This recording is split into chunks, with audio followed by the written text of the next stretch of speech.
अर्थात पहिली महत्त्वाची बातमी, शेअर मार्केटमध्ये मोठी उसळी पाहायला मिळाली। सेन्सेक्स 3647 अंकांनी वधारलाय, तर निफ्टी 1219 अंकांनी वाढलाय।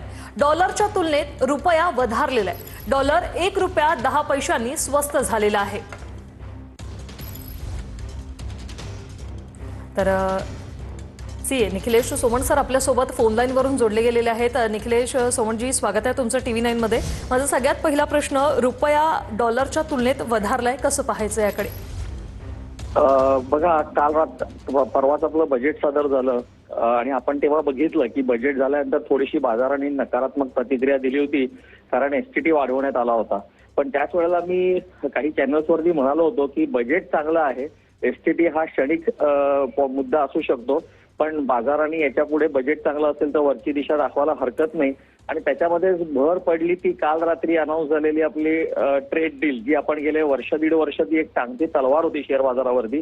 एक नेहमी लक्षात ठेवा, बाजाराला अनिश्चितता आवडत नाही, तर आता कुठेतरी ती अनिश्चितता दूर झालेली आहे। ट्रेड डील काल 18% आपलं ट्रेड डील काल फायनल झाली आहे। काल आपले माननीय पंतप्रधानांनी ट्विट करून सांगितलं की फोनवर त्यांचं बोलणं झालं आणि ही फायनल झाली आहे। कारण ह्याआधी बरेच वेळेला ट्रम्पकडनं विविध प्रकारच्या घोषणा येत होत्या, कधी 500% लावीन, कधी 50% माझं बोलणं झालंय, पण काल ऑफिशियली आता ही डील झाली आहे। फक्त आता हे बघावं लागेल की त्यामुळे कुठल्या सेक्टर्सना फायदा होईल आणि कुठल्या सेक्टर्सना त्याची झळ बसेल, हे थोडासा अभ्यास करावा लागेल। पण आता तरी आपण बघतोय की मार्केटमध्ये चांगलं वातावरण आहे। माझ्यासमोर आता निफ्टी जवळपास 700 अंक वर दिसतोय।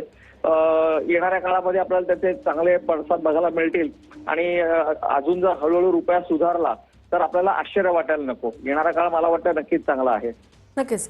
सर, जो टॅरिफ कपातीचा निर्णय झालेला आहे त्याचा आपल्या जीवनावर, भारतावर कसा परिणाम होईल?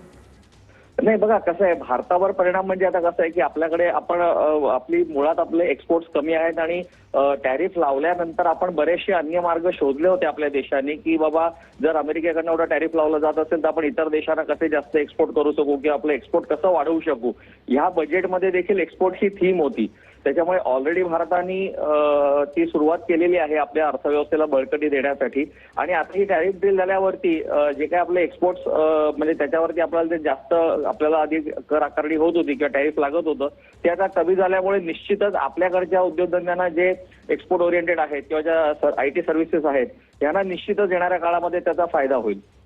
धन्यवाद सर, तुम्ही टीव्ही 9 शी बोललात त्यासाठी। तर शेअर मार्केटमध्ये ही मोठी उसळी पाहायला मिळालेली आहे। प्री ओपनिंग मध्येच सेन्सेक्स 2500 अंकांनी वधारलेला आहे, तर निफ्टी 700 अंकांनी वाढलेला आहे।